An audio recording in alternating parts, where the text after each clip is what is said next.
গত বছরের সেপ্টেম্বরে বিলুপ্ত ঘোষণা করা হয় চট্টগ্রাম মহানগর যুব দলের কমিটি। এক বছর পার হলেও নতুন কমিটি গঠন করা সম্ভব হয়নি।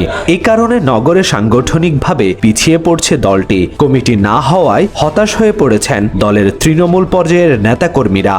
কক্সবাজারের টেকনাফে যৌথ অভিযান চালিয়ে মানব পাচারকারীর আস্তানা থেকে ৮৪ জনকে উদ্ধার করেছে র্যাব ও বিজিবি। এ সময় অস্ত্র ও গোলা বারুদ সহ মানব পাচারকারীর চক্রের ৩ সদস্যকে আটক করা হয়েছে। চট্টগ্রাম বন্দর এলাকায় পুলিশের টহল টিম দেখে ভয়ে পুকুরে লাফ দিয়ে এক যুবকের মৃত্যু হয়েছে। তার নাম মাসুদ রানা। চট্টগ্রাম নগরের ডাবল মোরিং থানা এলাকায় পুলিশের গাড়ি থেকে হাতকড়া সহ এক আসামি পালিয়ে গেছে।